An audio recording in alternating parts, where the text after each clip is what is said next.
like to call this meeting of the Marquette City Planning Commission to order. It is 6 o'clock on Tuesday, September 16th. We'll begin with roll call. Jane Bickman here.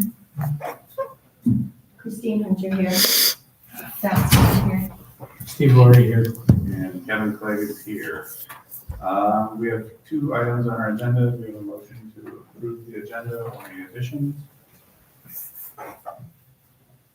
Pretty sure. We need a motion to excuse the, You don't need a motion to excuse them, but it is good practice to at least acknowledge that we have members missing because of illness. Both of the members are out because of illness. Alex Wilkinson and Mara Trainer. I will move to approve the agenda as presented. I'll second that. All right, the motion is on the floor. All those in favor say aye. Aye. All opposed, same sign. Motion passes. All right, minutes from 9/2/25. I know I saw something, put your hands up. Yeah, I think that at the bottom of the second page of minutes, there's a paragraph stating this Butler, but should that be Ms. Thomas? Yeah, there's a fairly large mistake there. That motion isn't the right motion. I'll read the motion that we recorded and sent to the Viridia group.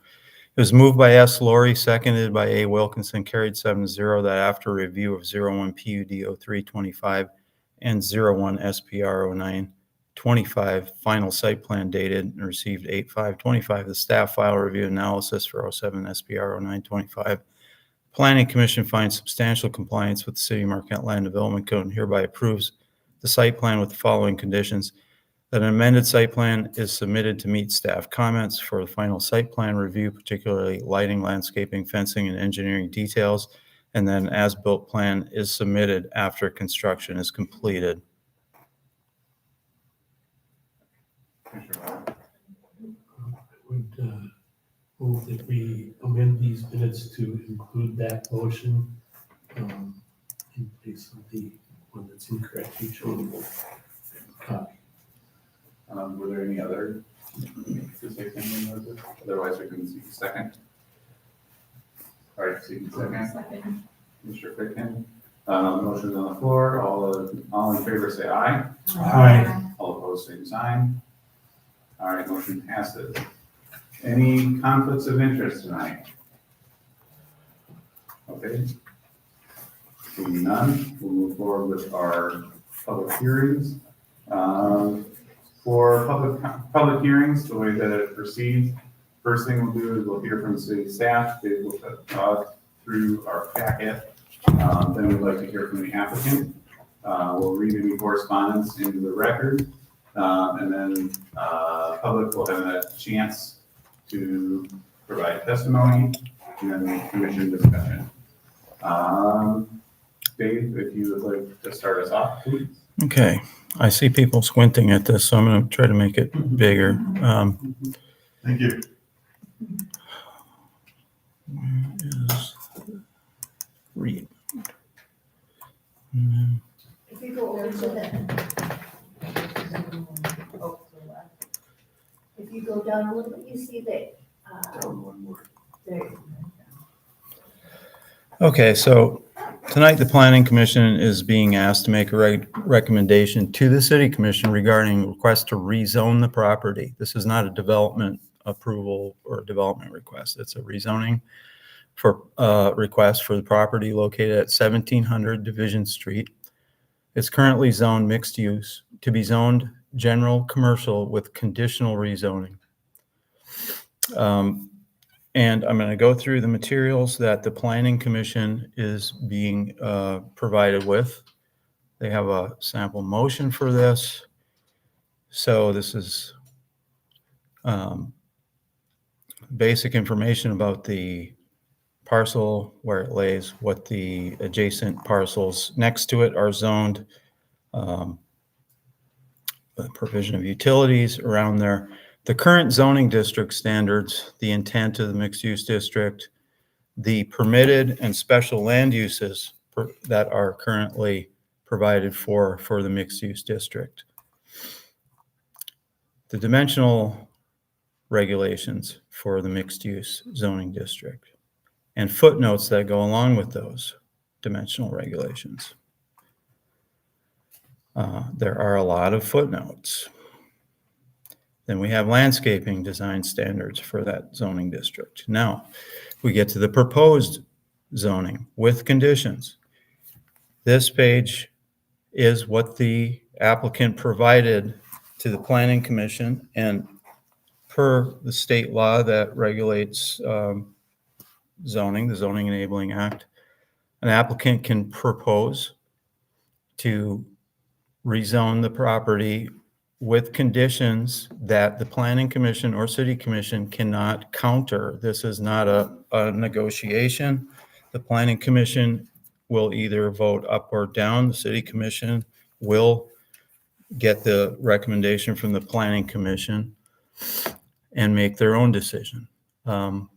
So what this sheet shows you from the applicant is the uses that are being exempted out of the possibility of use if this rezoning is approved. And the Planning Commission has, I'm sure, done their homework, but I will say this, that our staff has verified that the uses shown here that are left, the ones that are not crossed out and highlighted, are exactly the same as what is now allowed in the mixed-use district for both permitted and special uses, with the exception of these 4 items for storage facilities, self-storage, and indoor storage as permitted or as principal or accessory uses. So these are the only options as a special land use. These are the only things different than is what's currently allowed in the mixed use district. And as a special land use, that requires, if this property is rezoned and the applicant chooses to pursue a development proposal for this, they go through a special land use application with site plan submitted for the use with the specific design and use of that property that they're seeking. That comes before a hearing of the Planning Commission. And so this is not the development. There is no development proposal on the table tonight, but there could be in the future with a special land use request. The rest of this section covers what are the dimensional requirements for that general commercial district. The main differences here are the lot sizes are a little different, but there is a larger side yard setback requirement. And as we get into lots of footnotes again, as we get into landscape buffer requirements, that district does have landscape buffer requirements for uses, for specific uses, including item F here, any 24-hour non-residential use of the property. So there are landscape buffer requirements. And then the rest of the staff file report is the zoning ordinance amendment procedures, which we are going through tonight. Standard for review of the amendments. We have provided comments to the Planning Commission on how our analysis of how this proposal lines up with the requirements, the standards of review for the community master plan recommendations, which this is the first rezoning under our new land use typology that's recommended in the community master plan since the master plan was adopted last October. Completely different type of land use master or land use map for the city, which places an emphasis on the general area and not specific parcels in the area. I'll take an aside here to read just a little bit out of the master plan, what it says about this. The future land use plan is not necessarily concerned with specific uses of each parcel. Instead, it considers the collective uses for each area that establishes a place within Marquette. This plan prioritizes the function and atmosphere of specific. Into the mic so we can hear. Yes, sir. The future land use plan considers the collective uses for each area that establishes a place. So this is a place type. This blue area shown on the screen is South Marquette. That's a place type. One of the, I think, 11 different place types outlined as a place typology for the city of Marquette. And so the plan prioritizes the function and atmosphere of specific areas or places over discrete land use classifications. The future land use map divides Marquette into 11 distinct place types. The boundaries of these places are not drawn at a parcel boundary, but instead follow general land use patterns and trends. It leaves the specificity of future land use decisions to the Planning Commission and planning staff while providing overall guidance. So the Planning Commission has, of course, access to all of the master plan recommendations for each place type, as does the community. It's in the community master plan. Then we get into the intent and purpose of the zoning ordinance, the street system, utilities and services, change conditions since the zoning ordinance was adopted, land development code, exclusionary zoning, environmental features, potential land use and impacts, relationship to surrounding zoning districts and compliance with the proposed district, alternative districts, rezoning as is preferable to a text amendment to the zoning ordinance, and isolated and incompatible zones are prohibited. Then it just gets into the other procedural stuff, notifications that are required, and it does discuss the conditional rezoning agreement, which is in this case much different than a typical rezoning. The applicant provides an agreement which outlines what they are proposing, and there are several specific items here that I'm scrolling through that are required to be answered in that rezoning agreement. That can be provided after this hearing, but before the city commission. So the city commission has that rezoning agreement, but it's pretty straightforward. And then some other procedural stuff like expiration of approval. And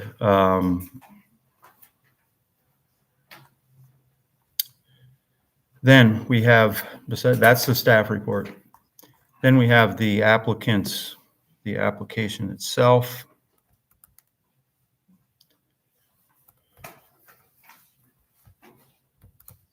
And the applicant specified which uses that they were excluding from the general commercial district. As I said, they're everything except those storage uses that are already allowed in the mixed use. Here we are again. This is what the applicant submitted. The only uses allowed are special land that aren't already allowed in mixed use, or the special land uses for storage facilities, self-storage, and indoor storage, which are only allowed in the general commercial districts or regional commercial districts or industrial districts. Dimensional requirements, this is still in the application. This is the map with the parcel outlined in blue, parcel map showing the location on Division Street. This is the block map, parcel outlined in blue, showing utilities in the area and all the parcels, and the zoning map showing relation to other parcels, the zoning of other parcels in the area. photos of the site are public notice for this meeting. And this is the future land use map that I spoke of, the dark blue section where we know South Marquette is. That is the South Marquette place type. And then we have some rezoning considerations for planning commissions that they must consider for every rezoning that comes before them. We have 3 pieces of correspondence that were provided before the application was published to the city's website and provided to the Planning Commission. In addition to that, I received 1 piece of correspondence, and that is the last thing in this packet for the this case. I will read that piece of correspondence received on Sunday, the 14th. Dear Sir, Madam, we will not be able to attend the rezoning meeting regarding this issue. We are against rezoning this property. Self-storage facility does not fit in our neighborhood. Unlike the small businesses on Division Street, a self-storage facility is unstaffed, open to more traffic, more noise, and more trouble in our relatively quiet area. In addition, they are ugly. Having lived near a self-storage complex previously, I can attest there are other unpleasantries that go on occasionally at these facilities. Thank you for your consideration. Our response is a big fat no. Donald and Marty Lacombe, 215 Sandstone Drive. That's all I have. Great, thank you, Dave. Would the applicant like to come to the podium? Well, members of the Planning Commission, Logan Stauber, 2 Pinehurst Drive, Marquette, Michigan, requesting conditional rezoning tonight from mixed use. This property sat undeveloped for a long period of time. I strongly feel that it fits the character and nature of the area. And I'm politely requesting the rezoning with conditions. As Dave has highlighted, I took the mixed use district and simply transferred everything that was currently allowed in mixed use to this, with the exception for mini storage. Really appreciate your consideration. Oh, and one other note is, while tonight's hearing isn't specifically for it, the intent was, and for those of you who sat through the meetings, I would really like to build a storage facility. So I make it through the or the rezoning process, then I'll be replying at a later date to that. So thank you for your consideration. Thank you. If you guys have any questions for me? Any questions? Thank you.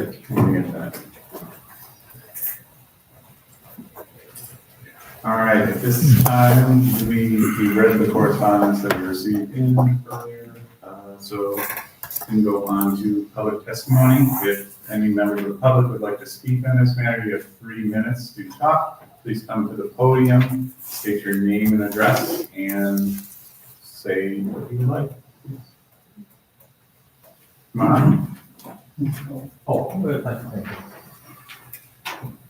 My name is Robert Jensen, and my wife and I reside at 237 Rockwood Drive, directly across the street from the subject parcel. We object to the rezoning and installation of the self-storage facility on this site. Number one, does not fit with the neighboring property's usage. There are several established commercial businesses along Division Street. However, they are primarily standalone buildings with 1 or 2 tenants. These businesses conduct their business during daytime hours and do not draw traffic outside these daytime hours. Number 2, most buildings in the area are homes. Number 3, no information has been provided to us or our neighbors about the size, scope, hours of operation. We do not feel that a 24-hour self-storage with associated car and truck traffic and noise is conducive to our neighborhood. We wonder what kind of security would be afforded such a business to prevent nighttime theft, etc. So to summarize, we object to the rezoning to allow for a self-storage facility. Respectfully, Robert and Peggy Jensen. I have it in writing if you'd like it.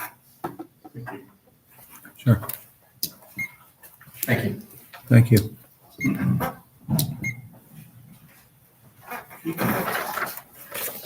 I'm Daniel Leamy, my wife Tanya Jennings. Address. We are at 400 Stone Quarry Drive, right next, across from the creek. My front window will look right into this complex. Currently, there are full-grown trees there. And this protected Oriental Creek, I'm concerned about. But my front yard will look directly into this complex. My neighbors' backyards are going to be 50 feet from this complex.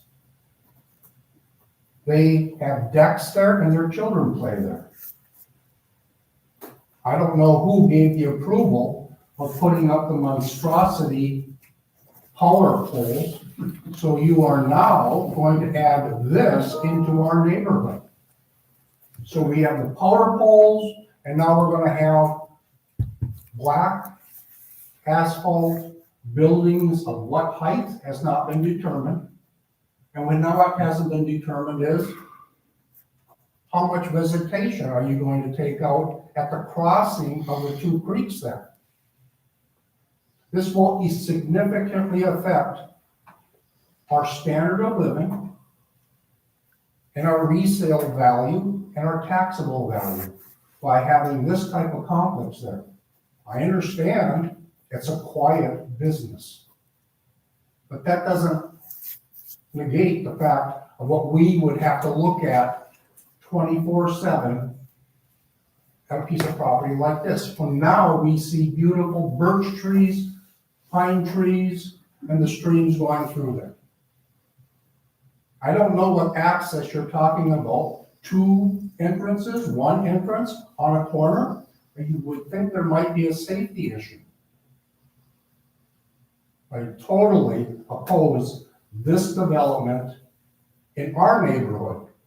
And I'm wondering whether all of you have walked that property and literally walked and looked at that property and across the stream and all of my neighbors' backyards. I would like you to vote no. That's my opinion. Thank you. Any other members? Yes. Good evening, my name is Mark Miller. I live at 474 Stone Quarry Drive with my wife Laura. We own our house. I'm sure she won't want to talk. First, I want to thank the planning commission members for volunteering for what can be a thankless job at times. I am opposed to the conditional rezoning. I am somewhat familiar with the conditional rezoning. The conditions have to be proposed by the owner/developer. From where I stand, there is no certainty what the development could look like. There's no plan submitted with it. And I feel that the self-storage proposal, which is part of the application, is not really compatible with the neighborhood. I would also go on a little bit further, which isn't really part of what's on here, but some of the uses which are permitted in the existing zoning district, like drive-throughs, I don't feel that are appropriate for that neighborhood, but that's not really pertinent for your decision making this evening. But we're against the proposal, and I think that's all I have. Thank you. Thank you. Is there anyone else? Hi, my name is Richard Hartwig, live at 217 Sandstone. We are directly with the opening of our fence directly across. My concern is, one is lighting. I have been around storage facilities in the past. We could be really flooded with lighting at night, and that's a big concern of ours. Also, if, and depending upon, this would be an ideal spot for mares and goats to store materials, this kind of thing, because it's just on the street, and we would have semis out there all night long. I don't know what, a 40-foot building in the light, but the lighting is what really concerns us.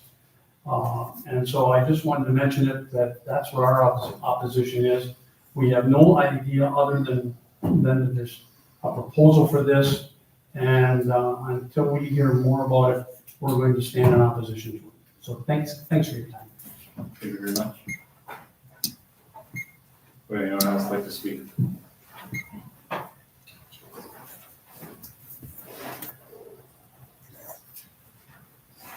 Good evening, my name is Tom Solka. I live at 221 Sandstone Drive, off of Division Street, along with my wife Elizabeth. Briefly, I appreciate the Planning Commission, your service and the decisions you have to make are never easy. Simply say I stand in support of the other property owners in this area, residential uses. Second everything they've said. And I also stand in support of our condo association board of directors that you received written communication. I understand there will be other opportunity to have input on the development plan if and when it comes, but I do join the other speakers here in that I question the appropriateness of this use on the rezoning request. So I thank you for your fair consideration of all that you've heard. Thank you. Thank you, Mr. Solka. I'm gonna say something. Huh? I don't know anything about all this, but I just moved here. And Can you state your name and my address? name's please? Laura Miller. I live on Stone Quarry also. And I didn't really want to move to South Marquette. There's not a lot of stuff to do in that area. And I would like to see maybe something more friendly to the community than, I don't even know how they're gonna fit these in that little section, a little piece of land. I mean, it's just a narrow strip. Load them up like that. That's an eyesore. It's so unfriendly to the community. And I would really like to see that space opened up to people that live there, whether it's maybe a double family house even, or just something that brings the community in or opens that space up more to the use of the people that live in that area. Seems rather neglected compared to the rest of Marquette. Marquette's a beautiful city. I would just like to see that come this way a little bit. Sure, thank you. And I don't think those are beautiful, so.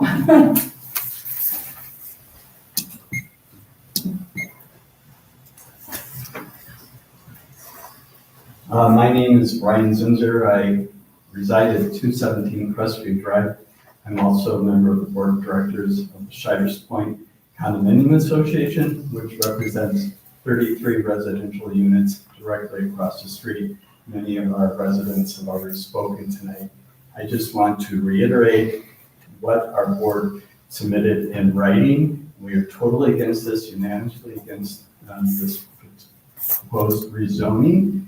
And we already got dealt these. I don't know if you've been in South Marquette, but we've got utility poles. I don't even know how that got approved, why they didn't go underground. I know that's not to deal with here, but between these industrial utility poles, mercury vapor lighting, which somebody mentioned, which would most likely be flooding the area.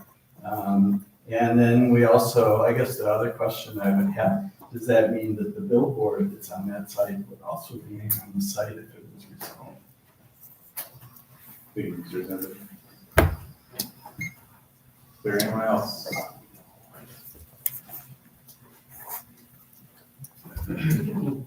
My name's Paula McCormick. I live at 468 Stone Quarry Drive.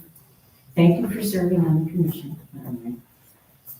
I'm just coming up to support what all of these people have just said. I don't even have to say anything else. I already said it plenty for various reasons. So I'm not in favor of that for most of the reasons that they gave. Thank you.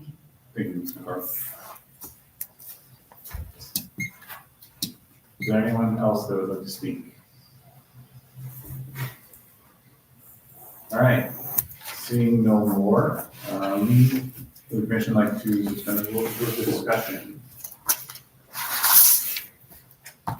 This is from the rules. All right, do we have a second? One second. All right, all those in favor say aye. Aye. All opposed? All right, Commissioner Fickman.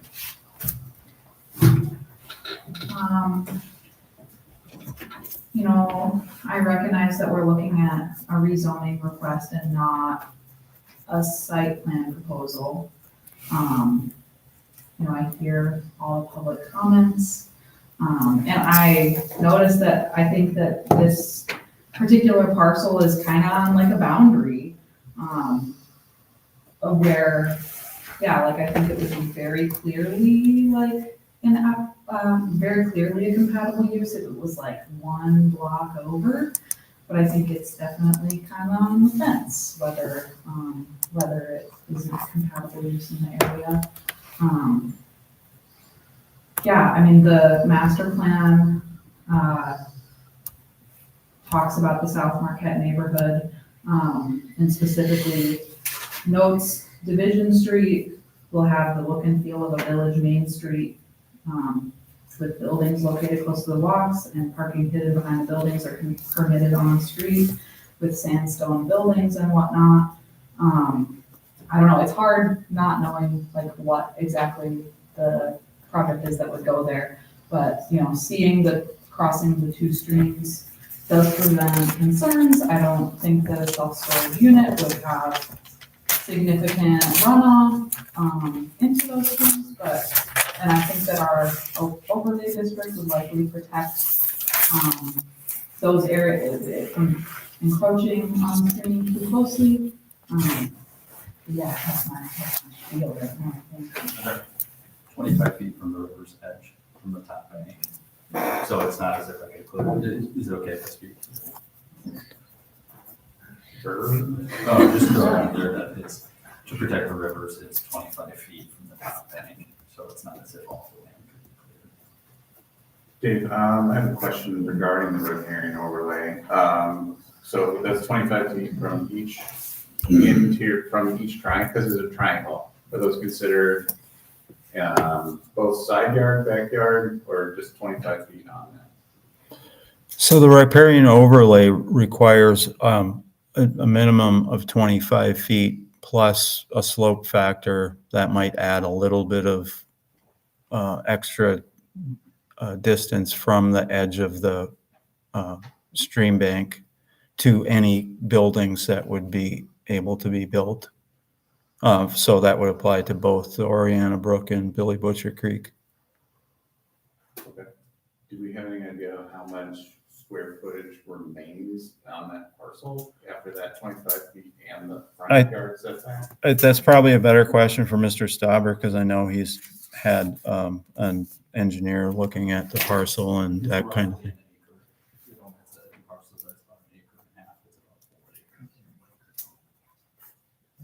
Can't hear us. Okay. Any other questions? Okay, I have, Commissioner Lowry. Just one of the questions that was posed earlier, and it was a question that I am going to here too.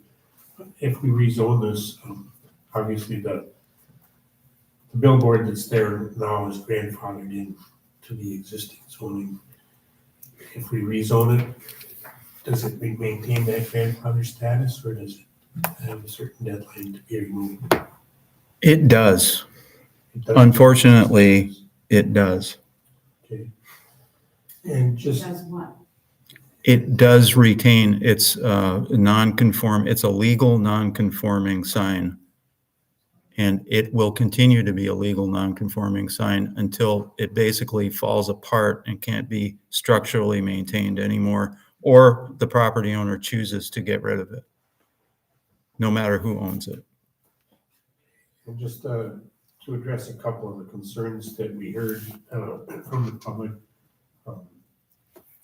the current zoning ordinance and the riparian buffer strips that were mentioned here will pretty much require that all the trees that presently border the streams remain during the whatever development occurs there, no matter what type of development it is. So those screens will stay in place from the opposite sides of the streams. You're not going to see much of whatever type of development occurs there. As far as lighting, the zoning ordinance requires that whatever type of development occurs, no lighting can leave the property. Basically, any lights on the property have to shine down, and the cone has to cone of light has to stay within the property boundaries. So it's not gonna be a glare across the street or something of that nature. And that would be a case no matter what zoning or what type of development should occur. I did want to bring up the fact that the Planning Commission did discuss this issue a year or so ago. Mr. Stauber had at least explored the idea of a text amendment to the zoning ordinance. I think that would have allowed for self-storage in the mixed-use district zoning. And we have mixed-use district zoning throughout the entire community, scattered along most of the major streets. The Planning Commission discussed that. I don't know if it was a formal application. I think it was discussed informally. But it was discussed at an open meeting, and it was determined that while there may be a few mixed-use sites in the city where it would not be a problem, that most of the mixed-use sites in the city would not support a self-storage unit. So we were indicating that perhaps this one was isolated enough, it might support something. That's no commitment from the Planning Commission, but there was an indication to him that it might be something that would be amenable to that, but that we weren't interested in changing the zoning ordinance to allow them in other mixed-use areas. There are some in the city right now in industrial areas, zoned areas. I think there's 2 in industrial zone areas and 1 in a mixed-use area, I believe. 2 currently mixed use. I'm sorry. Oh, sorry. You come to the podium, Logan. Oh, my apologies for interrupting you there. I just want to say there's 2 current facilities in your mixed-use district. So there's Lock and Leaf Storage over off Presque Isle, and then off of right by Wright Street, Okay. across from Service Park is also mixed use. Yes, I was forgetting the one on Presque Isle. I'm sorry.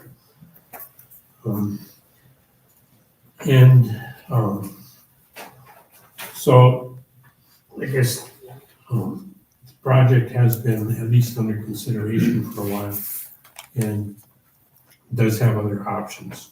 There's a lot of development that could take place within the mixed-use district. And you saw earlier the list of options that property owners have. But since I believe the last actual productive use of this property was by Mr. Darrell Hawker, who had a mobile home sales business on the property, and typically had about 3 mobile homes for open there for people to inspect, as well as an office trailer to sell them. That was probably closed about 50 years ago. So it sat there pretty much vacant for the last 50 years. The stone quarry wasn't there by that time. No. I have a question too about what you just said. Folks, we're in discussion right now. We'll let Commissioner Lowry finish. Okay, well, that's just about all I've got, but I do note that the large power poles that the public has mentioned certainly seem like they would probably devalue this property, or at least make it far less attractive for residential development than it was previously. And it wasn't attracting residential development during that 50 years either, before those went up. So I think it's likely to see some type of non-residential development, whether it's this proposal or something else. And I think we need to consider it from that standpoint that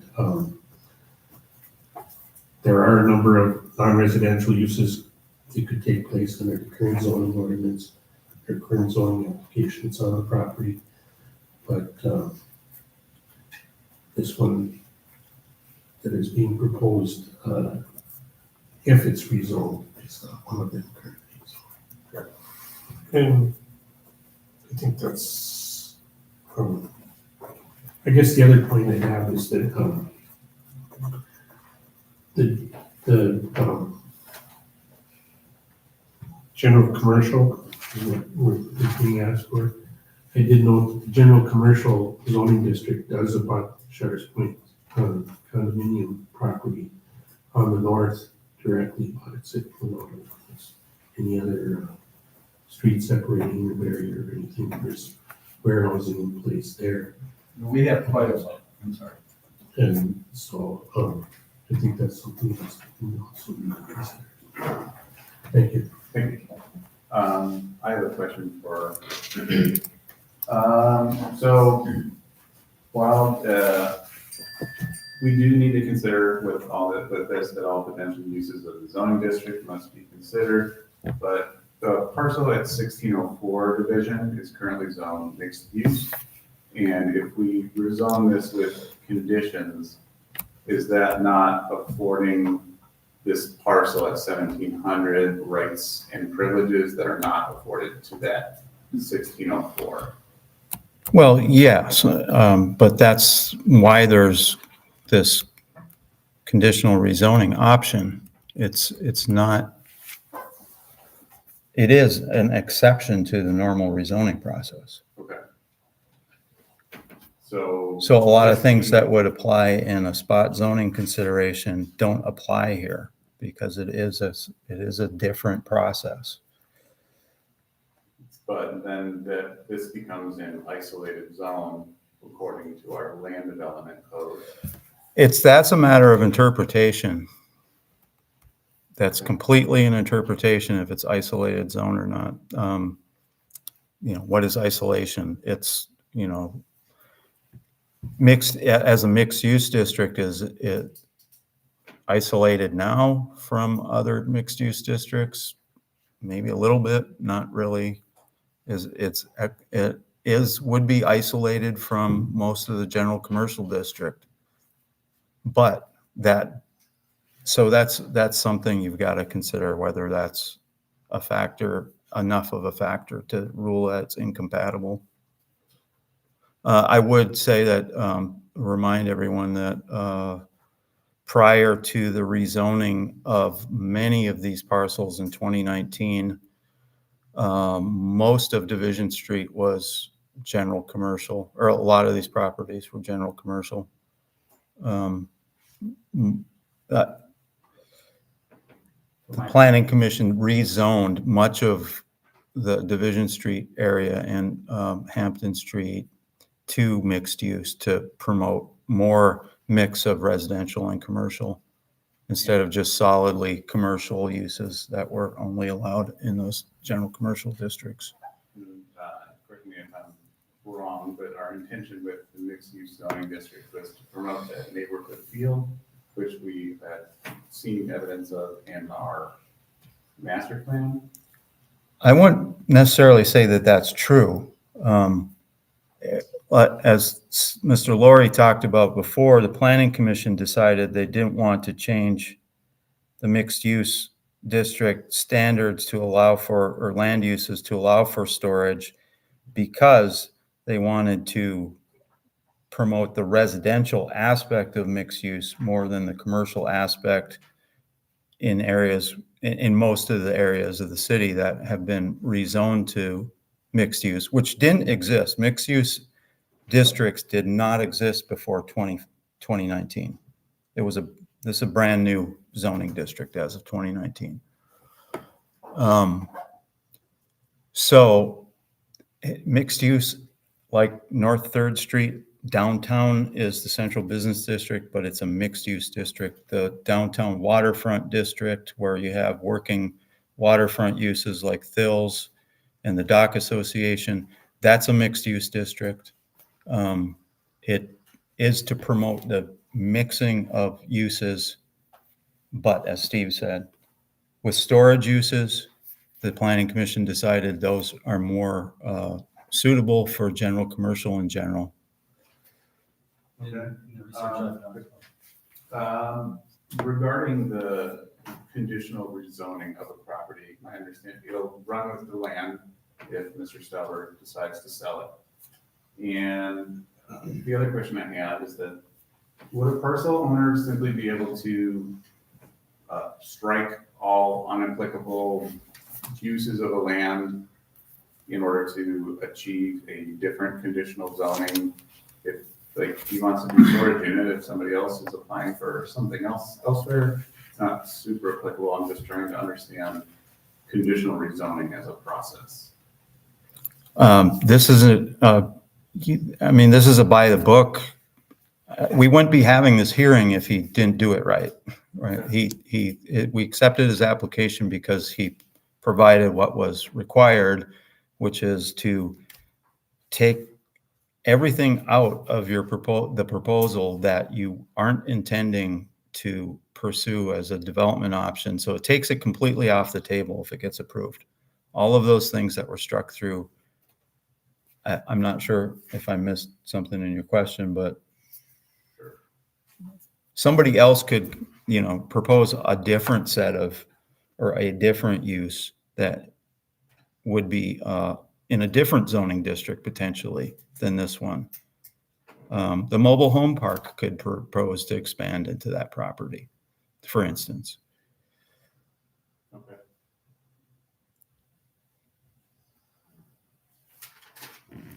All right, are there any other commission comments?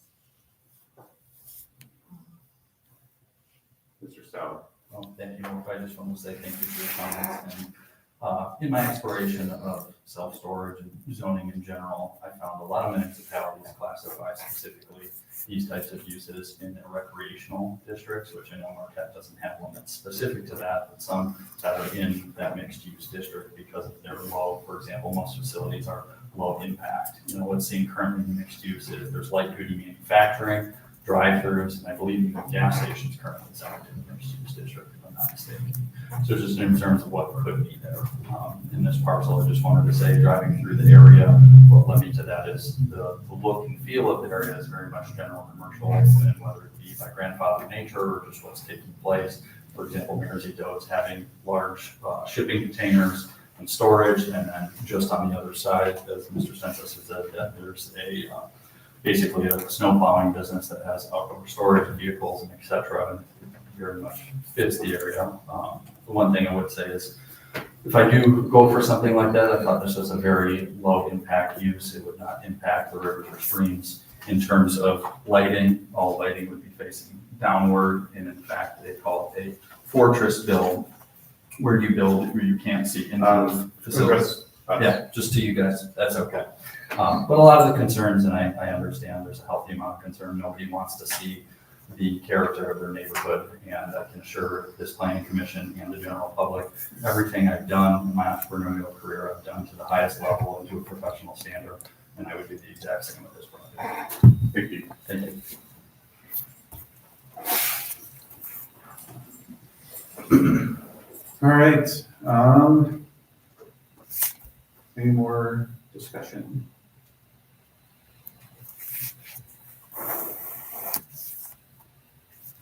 All right. Are we allowed to speak again? No. All right, if there's no more discussion, I guess we need to make a motion on this one, or yes, for sure. Would we be going through those and Oh, yeah, we can do that. going through the list of items to confirm, All right, just a moment.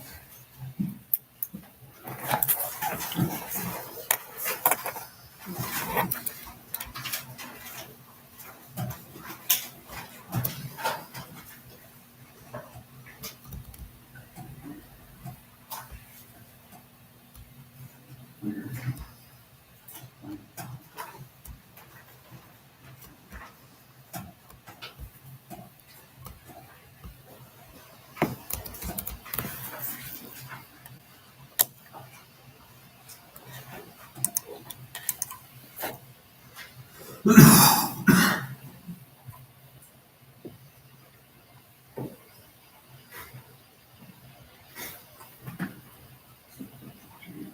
on page 16. 16? All right, yeah. Thank you. I'm gonna review public hearing.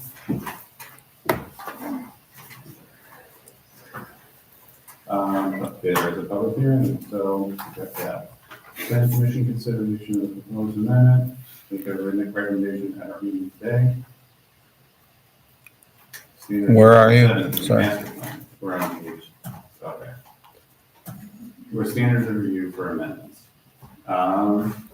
As this is a conditional rezoning requirement, it is, I'm gonna read this. Because conditional rezoning is an alternative to standard zoning, rezoning, the required analyses for compatibility with the community master plan and spot zoning for a standard rezoning request are not applicable. The Planning Commission must review all supporting information.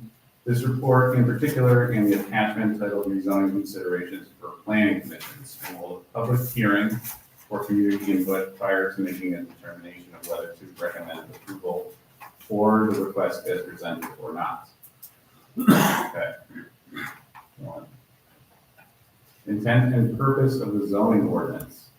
We find consistency with the basic intent and purpose of the zoning ordinance.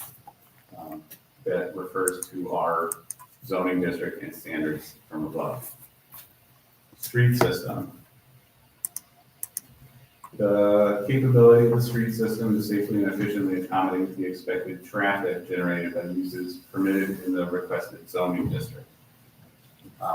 Division is classified as a minor arterial for the community master plan. Vehicular traffic volumes are moderate. Expected traffic volumes at any one time to a self-storage facility would be low to moderate. But that's not really here or there. We've kind of put it in curve or some things. But utilities and services. The capacity of the city's utilities and services sufficient to accommodate the usage permitted in the requested district without compromising the health, safety, and welfare of the city. No problems. All right. Change conditions since the zoning ordinance was adopted or errors in the zoning ordinance. No conditions have changed, nor was there an error in the zoning ordinance. 6.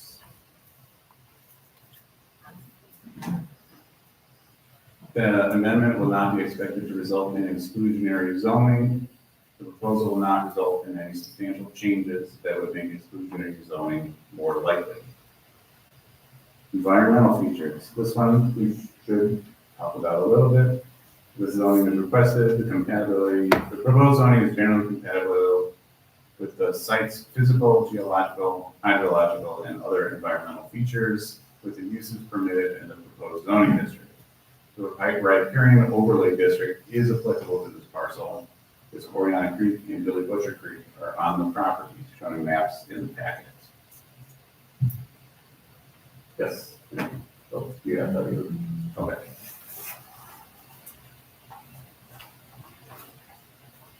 I believe that item was discussed and, there was a couple of things, so you can have those.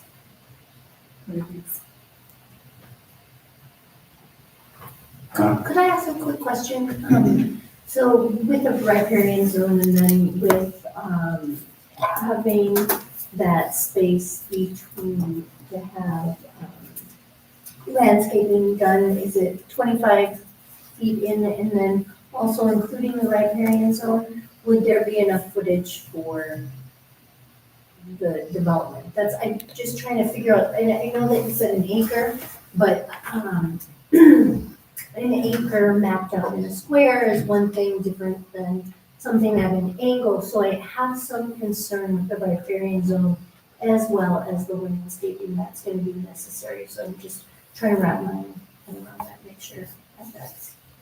Well, it does, yeah, the riparian buffer area would accomplish what it's intended to protect those streams from immediate encroachment of buildings. So no structures could be built within the 25 feet. So I would imagine there's no reason to remove existing vegetation within that 25 feet. Otherwise, there is a buffer requirement if there wasn't already, or a vegetative strip requirement to be built in that area if there wasn't existing vegetation. But being that there is, it just makes sense that that existing vegetation would be left in place. The remainder of the property, I don't know what the square footage of that buffer area is going to be around the property, but it's considerable, being it's at least 25 feet wide and adjacent to the rivers. So that's, Mr. Stauber, again, has had some modeling done on different design options for the property and access in and out of it. And I don't think he'd be here if he didn't think it was still a reasonable option to build on it. They don't stack, like the riparian zone, the riparian zone. All right, number 8, potential uses and impacts. If rezoning is requested, compatibility of all potential uses allowed in the rural zoning districts, the surrounding uses and zoning in terms of land sustainability, impacts on the environment, density, nature of use, traffic impacts, aesthetics, infrastructure, and potential influence on property values. Now, because he's requesting a conditional rezoning, the only permitted uses that are changed from the current zoning are those permitted uses of a storage facility. Special land uses may only be approved if found to be in harmony with several special use and specific use standards. So we'll have to go through a special land use permit proposal after, if this is approved. But I see no other potential land use problems. Commissioner Lara. I'd like to go back one step, if I could, and just clarify something. Yes, please. I'm not sure if I misspoke earlier, and I'd ask Dave to clarify this. It was my understanding with the riparian buffer strips that basically those become a no-touch area. And that's why I indicated to the public that whatever trees were there would stay as a screen. Am I incorrect with that they can't put a building there, but that does count as part of the side yard setback, and they could re-landscape that area or perhaps put a drive area over part of it? Or Let's look at the code. Okay.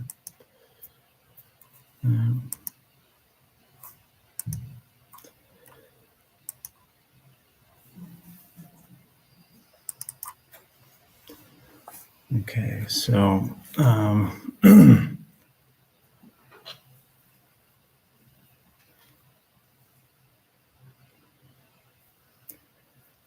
these are waterways. They're classified as waterways, the streams. So the buffer applies to, let's see, where a portion of the parcel is within the district, any portion of it. The regulations of the district apply to that portion of the parcel. A waterway, including the top of the bank and 25 feet perpendicular away from the bank, plus any additional buffer as specified. The additional buffer is what would be added depending on the slope of that waterway to the top of the bank, where the bank is where the flow of water can be detected. So that is section E, and the vegetative strip is required. A buffer for the areas delineated in section E consists of a vegetated strip of land extending along both sides of the waterway and its adjacent wetlands or steep slopes. It shall contain undisturbed native vegetation. Permitted species must comply. If it's existing vegetation, it is accepted as it's acceptable. I mean, you're not going to have to necessarily cut down the trees because there was a ornamental tree or something planted in there. That's not on our list, but there are some exceptions then to what's allowed within the riparian buffer area, like there are exceptions for roads, bridges, and paths, utility rights of way, flood control, access, let's see, stream restoration, water quality monitoring. So you only have to, the required planting thing for a vegetative strip reads that in addition to maintaining the required vegetative strip, the following conditions would trigger the requirement for inventorying and planting of native vegetation in these areas. If for a parcel, for a PUD or a site condominium, let's see. I was going by what you had just above there, a little bit where you said undisturbed native vegetation. And What's that? where,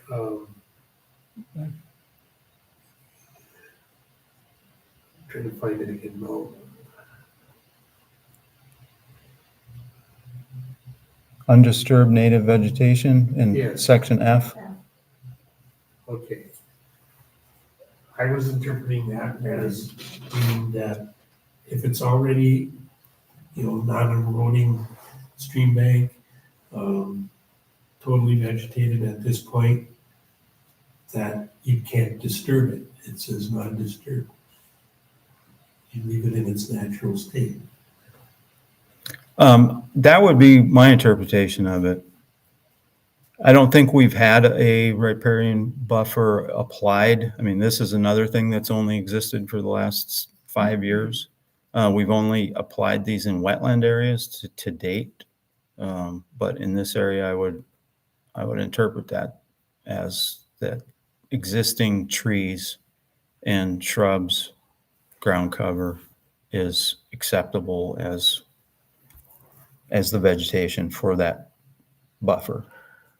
Okay, thank you. I just wanted to clarify, make sure I didn't misspeak about leaving the trees. I mean, unless it was all occupied by invasive species, I think we would be, this is probably perfectly acceptable. Thank you. All right. We're on 8. Proposed conditional zoning would allow all the possible uses. See attention. 6, planning commission must determine the compatibility of the proposed rezoning of this in this location. And that's the crux of the matter. Anyone find that it is wholly inconsistent?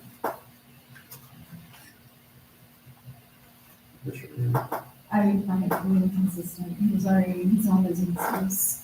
These are just the additions, the slight changes that are approved with this zoning change.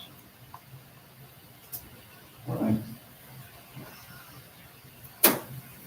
Mr. Fisher. Can I ask a question? Mm-hmm. So you said that mixed use has only been a zoning district since 2019. So what was it zoned prior to that? I believe it was a commercial zoning.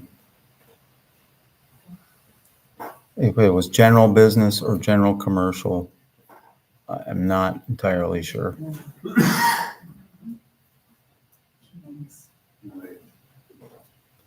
Number 9, relationships with surrounding zoning districts in compliance with the proposed district. If a rezoning is requested, boundaries of the requested rezoning district will be reasonable in relationship to surrounding zoning districts. And construction on the site will be able to meet the dimensional regulations for the requested zoning district. Parcel to the west forms the majority of the border with the subject parcel and in the mobile home park district, while the other bordering parcels are in medium density residential zoning. There's a residential planned unit development to the east, directly across Division Street. General commercial zoning is in place along Furnace to the northeast of this property. Yes. And this is where it kind of goes against what I just said, setting number 8, because all the surrounding zoning is mostly residential, while this would be more commercial. It's not changing too much from what it previously was as its use, however, we don't feel like it's necessarily, in compliance with all the surrounding zoning districts.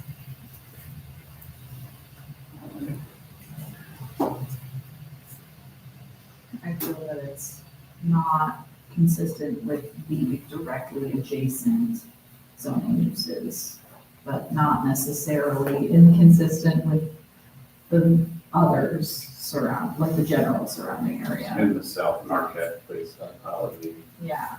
And if we had not adopted a mixed-use zoning district in 2019, this would be allowed in our current. All right. So kind of.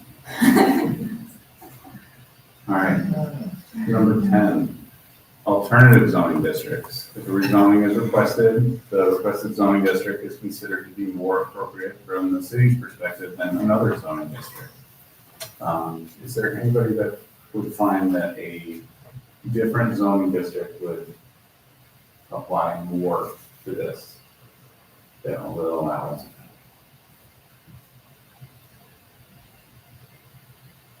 All right. Seeing none. Yes. Oh. No. Okay. I guess I that's think it. I also responded to kind of Yeah. that, because I mean, it is surrounded like directly adjacently by residential. We've seen the public say, nice residential use, but then it's the slope and stuff, like would it actually turn into a residential use, and it hasn't in the last 50 years, despite the other surrounding properties. Sorry, I'm not speaking. So, kind of. All right. Number 11. Rezoning is preferable to a text amendment where appropriate. We kind of went over this one already. That was pursued about a year ago. And the planning commission found that a text amendment to allow this in the mixed use district citywide was not appropriate. All right, number 12, isolated or incompatible zone prohibited. If a rezoning is requested, the requested rezoning will not create an isolated, incompatible zone in the district. Planning commission must determine if the proposed zoning would create an isolated or incompatible zone. The land use of this site has been vacant and undeveloped, except for a billboard sign that has been in place for more than 20 years. An incompatible zone cannot be approved, while isolation of the land use is unacceptable to the degree that it may create incompatibility or an otherwise undesirable outcome following development. Thoughts on this one? I would feel it would be isolated in that, it currently, as mixed use, it's an individual parcel zone mixed use, but it was done that way as a part of the entire Division Street corridor and applied to parcels that were not already in residential use.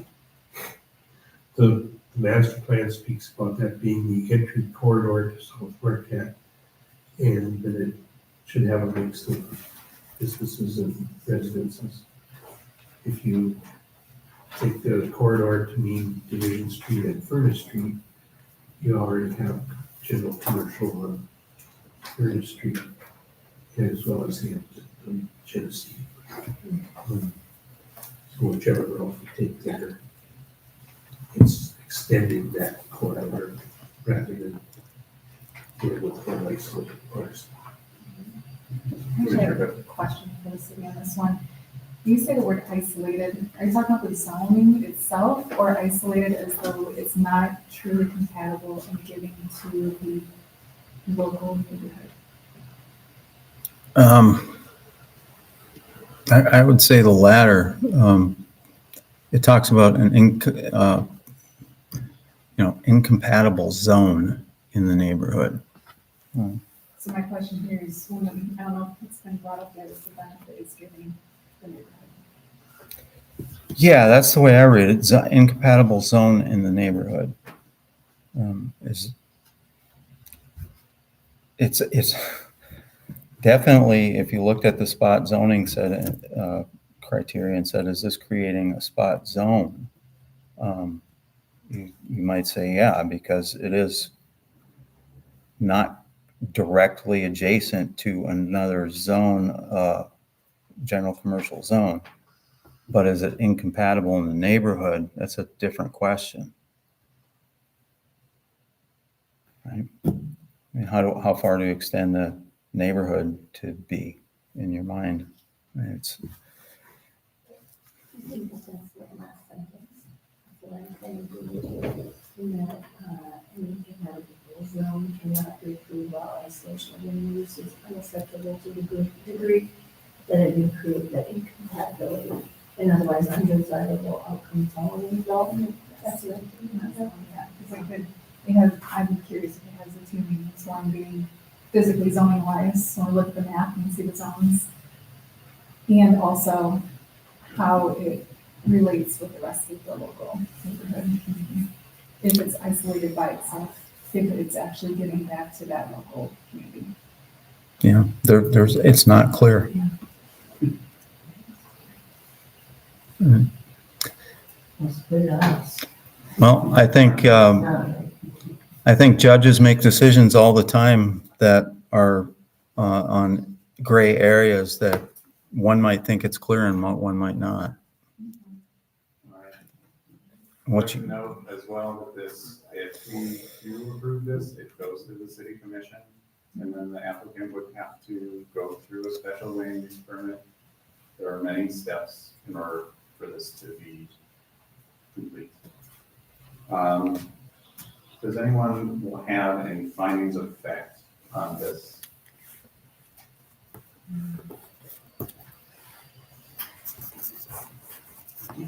Okay. I'd love to say something. I'm sure you would. Thank you. All right, so on our standards for review, we found that yes, for number one, is affirmative because it's a conditional rezoning. 2, intent and purpose, we refer to that, that's a yes. 3, street system, yes. 4, utilities and services, yes. These are the reviews that are, or the standards that are met. Number 5, yes. That is no conditions. Number 6, no exclusionary zoning, yes. Number 7, environmental factors, the features, generally compatible, yes. Number 8, potential land uses and impacts. That one was a maybe.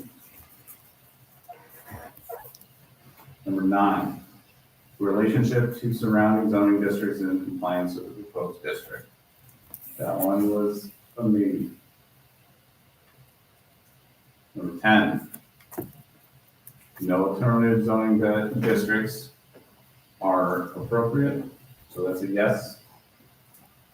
Number 11, text amendment is not appropriate to this parcel, that's a yes. Number 12, we need to determine if it's an incompatible zone. I think more discussion is required on this one.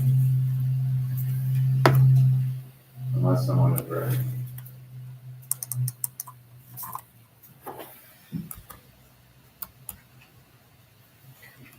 Okay.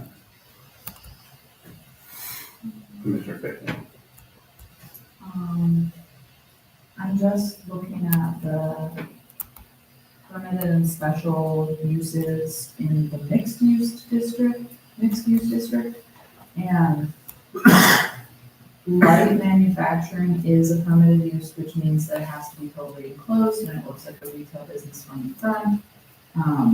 In mixed use, medium impact light manufacturing, which can have outdoor visibility, glare, etc., is a special land use in mixed use, so just a consideration. That's currently It's current, yeah, which is currently special, permitted by special land By use special land use. in the current zoning district. So that's your recommendations tonight. Well, perhaps, and I already addressed whether it was isolated, by its zoning. But, I guess if you look at, is it isolated because of the neighborhood uses? I agree, it could be a little more, isolation. That way are not compatible with the neighborhood uses. If we look strictly at, the area across the street, it's probably is compatible with the trailer park, and that those people probably have plenty need for additional storage. On the stuff sitting outside in their trailer park right now. The other businesses extending to the north, I can't recall if self-storage was allowed under light industrial previously. I would think so. Seems to me it was. But as they mentioned, this probably wasn't zoned light industrial or mixed use at that time. So the building that is now occupied by the landscaping company was a manufacturing shop, fabricating shop.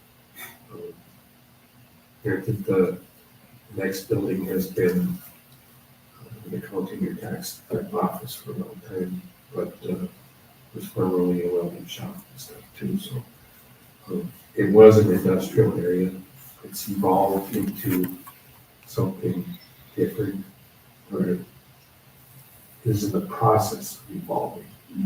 And I guess if we're going to follow that as a natural course, yes, we probably don't want to see it go back in the opposite direction as the way most of the area is developing at this point. So I'd say there is some compatibility with the other uses. Okay, that sounds like that to me.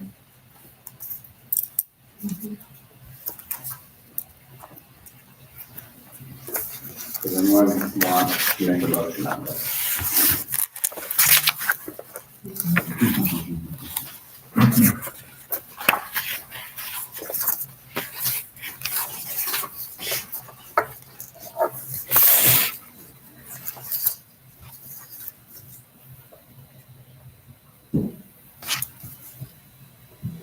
All right.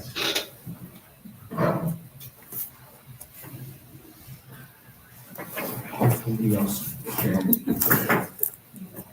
Seems like they call motions.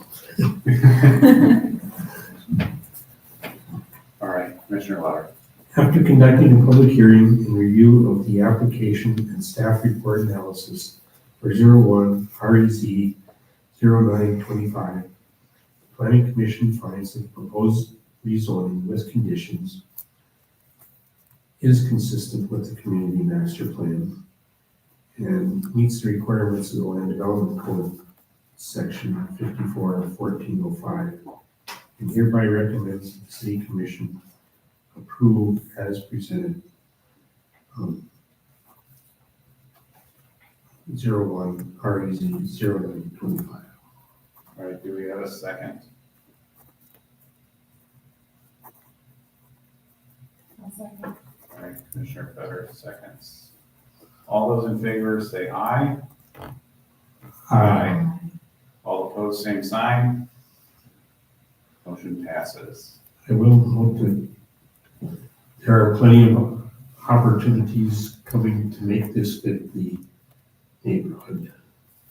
No matter what the development is, it will generally have to comply with enough rules that as it's developed, it can fit into that space without disturbing the neighbors and look like it has been there for some time. I would also like to say I'm interested to see the specific plans.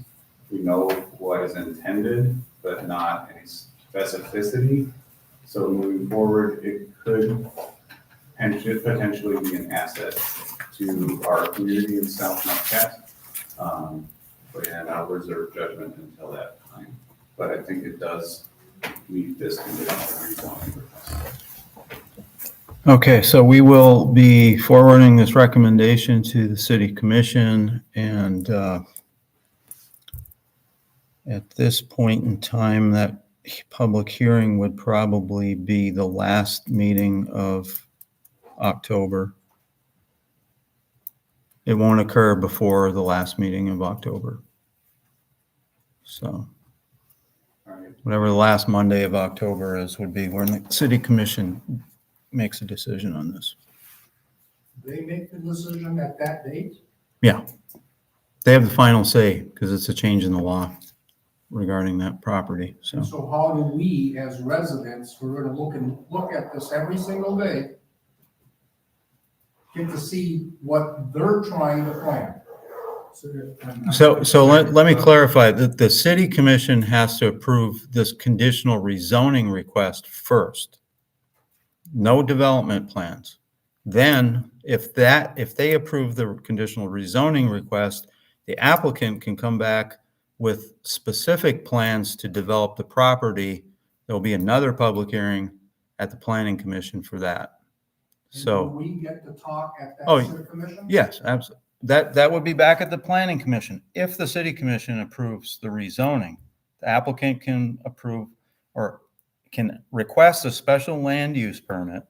There's 11 special land use standards that they have to meet with the design of the building for that property, and the planning commission would make the final decision on that, whether or not it meets the special land use standards.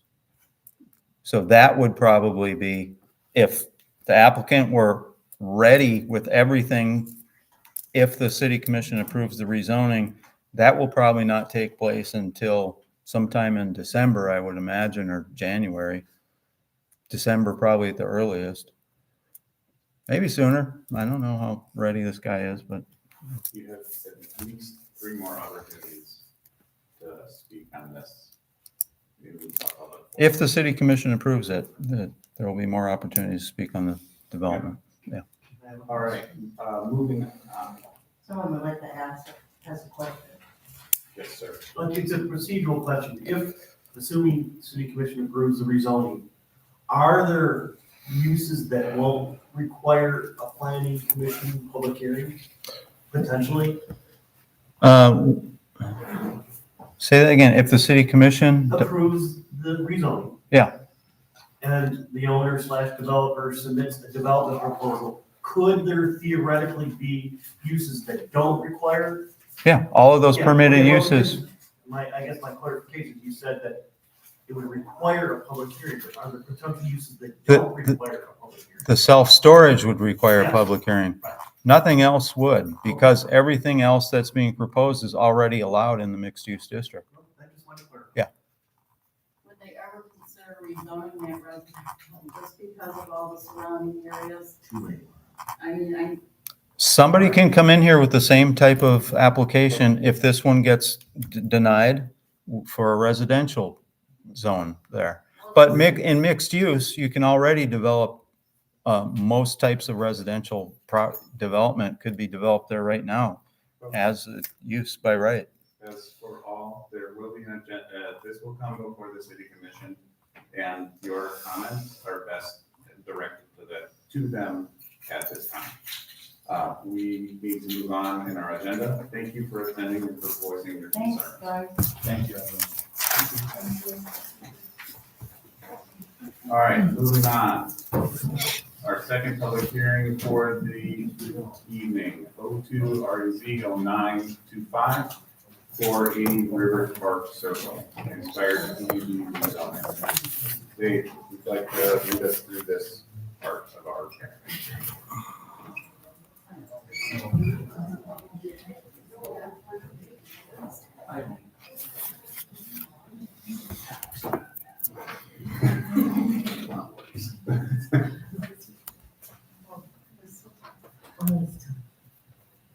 Okay, so unfortunately, the Shop House Park project did not receive the backing that the applicant was seeking, and so the plans are not going forward, and the PUD is expired per city code after 2 years.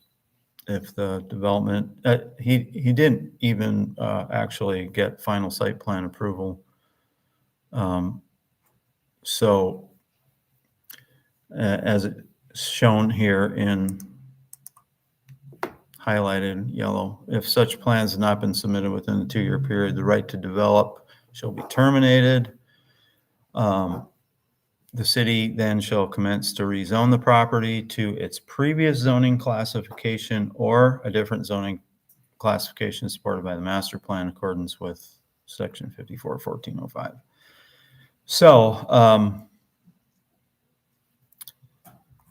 same as the last one, we have prepared the staff report that explains what the existing zoning, it is a PUD because the preliminary plan was approved, but as an expired PUD, it's not, it's really in limbo. We're proposing that it just be returned to the industrial manufacturing, which all the other parcels, that is an industrial park in which it was, that parcel is located. And so simply proposing it goes back to that classification. And my understanding from the applicant, who's been in touch with us pretty regularly, he didn't really see, I don't think he really saw any point in attending tonight, but he intends to submit an application for development once the rezoning goes through. So I don't really have a lot to add. I mean, this is pretty straightforward compared to the last rezoning in particular. There's really not a lot of question marks about that rezoning. So. All right, and this topic, the applicant is the city, so we've gotten that. No correspondence, I would assume? No correspondence, but, here's the map. So again, the parcel is up off of the very end of River Park Circle, partially adjacent to the Kaufman Soccer Complex, field complex. That area is very interesting. I'm sure Steve could give us a more detailed history, but I know there used to be a sawmill right in that area, and there are still massive piles of sawdust that just look like these weird little hills that maybe a glacier left behind, but there are these huge piles of soggy sawdust that probably weigh tens of thousands of tons.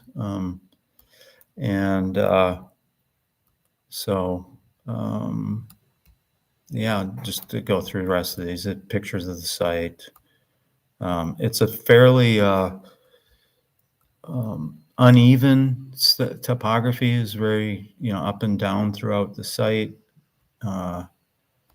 But obviously it's developable. And so that's it. All right. There's no public or public testimony. It's commission discussion on this item. Should we go through all the list of things? All right. Yes. Why Commissioner not just keep it as it is PUD instead of moving it back to industrial manufacturing when it's right next to conservation recreation? It can't remain PUD. It has The to, code says it must be rezoned. It's expired, the PUD expires. if it must be rezoned, then why are we moving It's procedure. it? We have to have a rezoning hearing. All right, Commissioner Lowry. I'll just point out that the city developed this industrial park with a lot of federal funds too, but it was a lot of local funds. They developed this industrial park, platted it, put utilities in because they wanted it zoned industrial.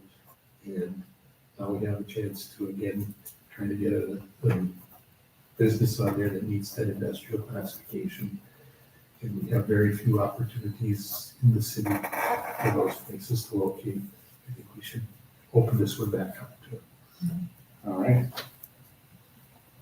Is anyone willing to make a motion on this? This was easy. All right, I'll make a motion. All right, Commissioner Cutter. After conducting a public hearing and review of the application and staff report for 02 REZ 0925, the planning commission finds that the proposed rezoning is consistent with the community master plan and meets the requirements of the land development code section 54.1405. And hereby recommends that the city commission approves 02 REZ 0925 as presented. Do we have a second? I'll second. Commissioner Dickon, seconds. All in favor, say aye. Aye. All opposed, same sign. Motion passes. All right, moving on. Citizens wishing to address the commission on agenda items. None. No old business, no new business, no citizens wishing to address the commission on non-agenda items. No correspondence, reports, minutes, no training, no work session, commission and staff comments. Commissioner Dickon, if you would start. Yeah, I'm thankful that the public came out. I thought they raised valid concerns, and I'm looking forward to, if the city commission passes it, I'm looking forward to seeing that special land use application and doing as much as we can to retain the neighborhood feel there, within that application process. Commissioner Humphrey. I am grateful for the public and their comments. I thought it was interesting when you move into an area that nothing's happened for 50 years, and then, of course, you just want it to stay the same. And so I think it'll be interesting to see what will come of that, and just making sure that, the creeks are taken care of. Commissioner Cutter. Yeah, basically same comments. Really happy to see the turnout tonight, the feedback from the residents, and also happy to see that there's potential businesses coming to South Marquette, and hoping to grow Marquette more. And happy to see where it goes, and hoping that it'll fit well within the community. Commissioner Lowry. Well, I think it's always difficult to accept change in the neighborhood, especially if it's something you don't really know the details of yet. And I think that's where we have an opportunity as Commissioner indicated, is to make it fit later when we have that special land use permit request in front of us. It's a parcel that especially with the new power poles on it, I can't see it being developed in any type of residential use that the neighbors are asking for. It's about the only thing that's going to fit there. I don't know that anybody would want to live right under the high voltage lines anyway. So I think we've got, a task ahead of us if this is approved to try to make it fit. We've already heard most of their concerns, hopefully, and I didn't think they would be impossible to overcome and get a compatible business in there. So hopefully,